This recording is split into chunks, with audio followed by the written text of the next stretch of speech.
Es el 27 de septiembre de 1969, a las 9:45 de la noche, en una calle suburbana tranquila en Vallejo, California. El sonido de gritos desgarradores perfora el aire nocturno mientras un estudiante de secundaria de 16 años, David Faraday, y su novia de 17 años, Betty Lou Jensen, son brutalmente atacados mientras están estacionados en un lugar de citas. Las vidas del joven pareja son cortadas de manera cruel y sin sentido en un acto de violencia. El coche de David es impactado por una bala, matándolo instantáneamente, mientras que Betty Lou es disparada en la cabeza y muere. Sus cuerpos están abandonados en el coche, una escena grotesca que pronto se convertiría en demasiado familiar en el pueblo de California del Norte. La escena es de caos y sangre, con vidrios rotos por todas partes y sangre esparcida en el interior del coche. El lugar de citas pacífico una vez se ha convertido en un escenario del crimen, lleno de los restos de un ataque aterrador. El coche de David es un desastre, con agujeros de bala a través del parabrisas y las puertas. El aire está denso con el olor a pólvora y humo. La oscuridad es iluminada solo por la débil luz de la luna y las luces parpadeantes de los coches de policía que llegan. David Faraday era un jugador de fútbol de secundaria, de solo 16 años cuando perdió la vida en este acto sin sentido de violencia. Era un estudiante popular y tenía un futuro brillante por delante de él, cortado de manera cruel y brutal en un momento de crueldad. La identidad del asesino sigue siendo un misterio, pero el impacto de sus acciones es innegable. El mundo se queda preguntando qué impulsó a esta persona a cometer un crimen tan atroz. Las víctimas, David y Betty Lou, son solo el comienzo de una serie de asesinatos sin resolver que se convertirían en el caso del asesino del Zodíaco. Los testigos describen haber escuchado el sonido de un coche que se alejaba a gran velocidad del escenario, dejando a la policía para que desentrañe los eventos de aquella noche fatal. Algunos testigos afirmaron haber visto un coche con un conductor blanco, mientras que otros informaron haber visto a una figura con una chaqueta blanca huyendo del área. La policía se queda para analizar la evidencia, tratando de hacer sentido del caos. A medida que se desarrolla la investigación, una cosa es clara: el asesino sigue en libertad, y volverá a atacar. Antes de seguir adelante, haga clic en suscribirse y la campana. Publicamos nuevos casos todos los días.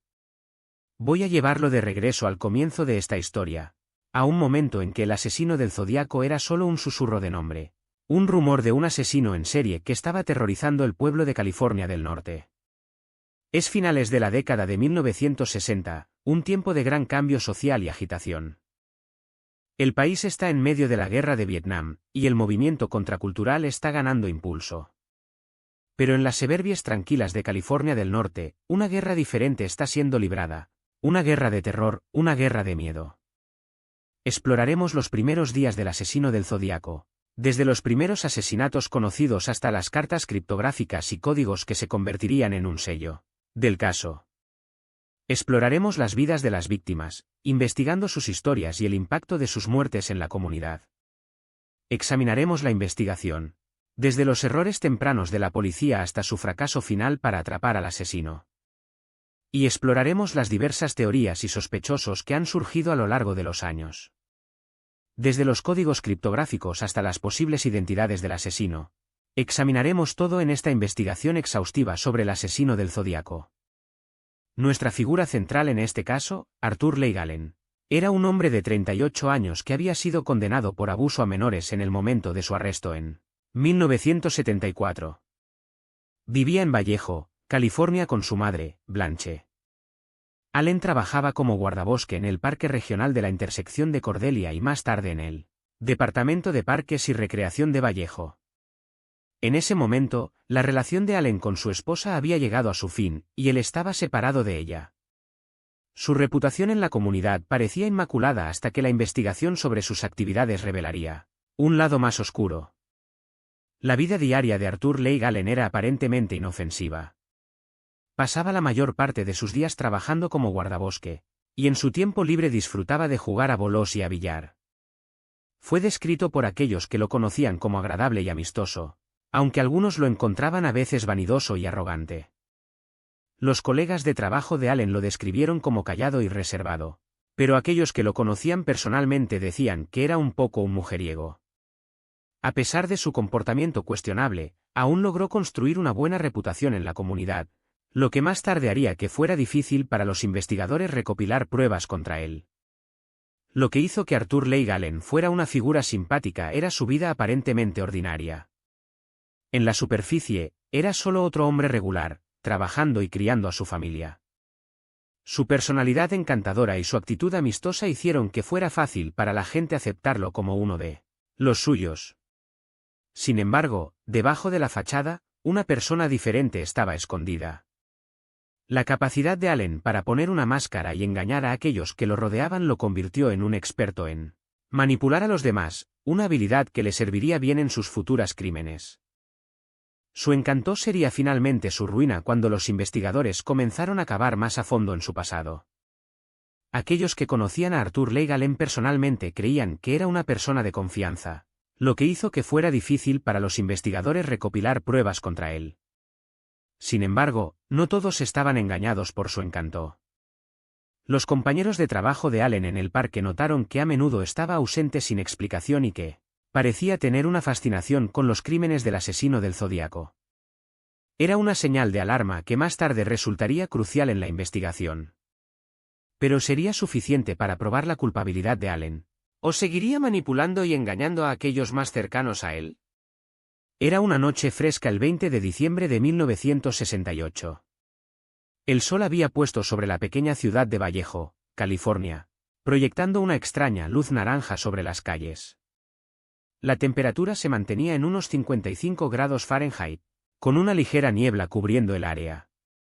Las calles estaban vacías, excepto por el ocasional paso de un coche. El aire nocturno estaba lleno del distante zumbido de una sola sirena de policía. Los eventos que llevaron a esta noche fatal comenzaron varias semanas antes, con una serie de cartas criptográficas enviadas por el asesino al Vallejo Times Herald. Las cartas estaban llenas de códigos y ciphers criptográficos, intimidando a la policía y creando un sentido de inquietud entre los habitantes de la ciudad. El asesino, conocido solo por su alias, Zodíaco, había estado enviando estas cartas durante meses, reclamando la responsabilidad de los asesinatos y sugiriendo futuras atrocidades. La policía estaba desconcertada, incapaz de descifrar los códigos o localizar al asesino. A medida que las cartas continuaban llegando, la gente de Vallejo se volvió cada vez más asustada. Era las 9:45 de la noche cuando el teléfono sonó en la casa de Michael Mageau y Darlene Ferrin. Respondieron, solo para ser recibidos con un extraño risotear antes de que una voz en el otro extremo les dijera, «Salgan y jueguen». La voz luego colgó, dejando a los dos amigos sintiéndose incómodos. Decidieron ignorar la llamada, pero minutos después, un coche se detuvo frente a su casa.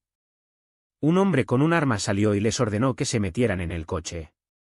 El asesino, Zodíaco, luego los llevó a un estacionamiento aislado cerca del Parque Blue Rock. Él disparó y mató a Darlene, y hirió a Michael antes de abandonarlos. El detalle más impactante de este crimen es que Zodíaco dejó atrás un mensaje criptográfico en el lugar, diciendo «Radar amor, chuch». Michael sobrevivió al ataque, pero el trauma de esa noche lo acompañaría para siempre. La policía quedó una vez más desconcertada por las acciones del asesino. El hecho de que Zodíaco logró escapar y dejar atrás tal mensaje aterrador envió ondas de choque a través de la comunidad. El hombre que descubrió el crimen primero fue un guardabosques, quien respondió a una llamada de auxilio a las 11:45 de la noche. Cuando llegó al lugar, encontró a Michael yaciendo herido y a Darlene muerta. El guardabosques llamó inmediatamente a la policía, y los agentes llegaron al lugar en minutos. La noticia del asesinato se extendió rápidamente, y la ciudad de Vallejo se sintió con miedo. La escala completa de la brutalidad del asesino del Zodíaco se hizo clara a medida que la investigación continuaba. Se reveló que Zodíaco había atacado antes, matando a al menos 3 personas más en los meses que llevaron a este ataque. La policía estaba corriendo contra el tiempo para atrapar al asesino, pero Zodíaco había dejado atrás una senda de claves criptográficas y pistas engañosas. La pregunta que todos se hacían era, ¿cuántas personas más mataría Zodíaco antes de ser atrapado?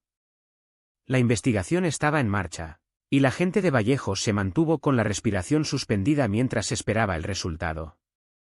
Pero a medida que la policía se adentraba en el caso, se dieron cuenta de que Zodíaco estaba un paso por delante de ellos. Había enviado una carta criptográfica a la policía, intimidándolos con una serie de códigos y ciphers.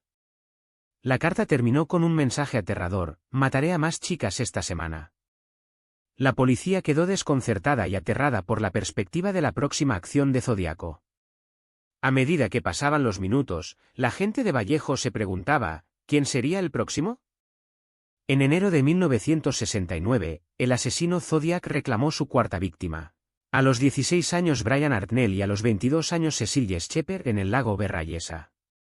Cuando la policía respondió por primera vez al escenario del crimen, no tenían idea de que se estaban enfrentando a uno de los asesinos en serie más infames en la historia de Estados Unidos. El equipo de investigación liderado por el detective Earl Jones comenzó a entrevistar a testigos, recopilar evidencia y recorrer el área. Encontraron un mensaje críptico en el escenario del crimen, un dibujo de una cruz con una flecha a través de ella y la frase, Valerie. Esta respuesta inicial marcó el comienzo de un juego de gato y ratón entre el asesino y los investigadores. Una pieza clave de evidencia que cambió el curso de la investigación fue un cifrado enviado por el asesino Zodiac al San Francisco Chronicle. El mensaje tenía una serie de códigos complejos, incluido un cifrado de 408 símbolos, que la policía luchó por descifrar. El cifrado se envió junto con una serie de cartas y acertijos, lo que lo convirtió en uno de los criptogramas más desafiantes de la historia. El criptógrafo, Richard Hoffman, eventualmente descifró el código, revelando el nombre de un sospechoso, pero esta pista más tarde resultó ser un callejón sin salida. Este cifrado marcó un punto de inflexión en la investigación, pero la astucia del asesino continuaría superando a los investigadores. A lo largo de los años, varios individuos fueron identificados como sospechosos principales, incluyendo a Arthur Leigh Allen, Richard Gaikowski y Ted Kaczynski. Algunos de estos sospechosos tenían álibis que no cuadraban del todo, mientras que otros tenían perfiles psicológicos que parecían encajar de manera extrañamente adecuada. A pesar de los esfuerzos de los investigadores, ninguno de estos leads dio resultado, y el caso permaneció sin resolver. Los investigadores estaban bajo una presión inmensa para resolver el caso, con las cartas y las llamadas del asesino creando un sentido de pánico en la comunidad. Los antecedentes y las motivaciones de los sospechosos fueron sometidos a un escrutinio exhaustivo, pero finalmente, se quedaron como sospechosos más que como asesinos confirmados. En 1969, una pista sobre un posible sospechoso, Paul Stine, llevó a los investigadores en una cacería fútil, desperdiciando meses de tiempo y recursos. Stine, un taxista, fue disparado y asesinado por el asesino Zodiac, y su taxi fue dejado en el escenario del crimen con una huella dactilar ensangrentada. La policía recogió la huella dactilar, pero no coincidió con ninguna huella conocida en la base de datos. La pista parecía prometedora al principio, pero a medida que la investigación avanzaba, el rastro se enfrió. La familia de Stine se quedó para recoger los pedazos, y los investigadores se quedaron preguntándose si habían sido engañados por un imitador astuto. La vuelta de tuerca o revelación que nadie predijo. Uno de los descubrimientos más impactantes en este caso es que el asesino en serie conocido como el Z340 cifrado puede haber sido más de una persona. Esta teoría sugiere que el asesino, conocido como el enviador del cifrado Z340, formaba parte de un grupo o tenía cómplices. La evidencia incluye inconsistencias en la escritura y la ortografía de los criptogramas, así como el hecho de que algunas de las letras fueron enviadas desde diferentes ubicaciones. Estos hallazgos han desencadenado un debate entre investigadores y expertos, y algunos creen que el caso puede nunca ser resuelto completamente. Es una revelación sorprendente que revuelve todo lo que pensábamos saber sobre el asesino en serie conocido como el Zodiac Killer. Más detalles sobre la vuelta de tuerca.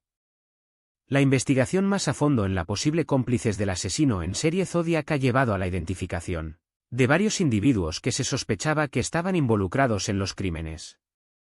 Una teoría apunta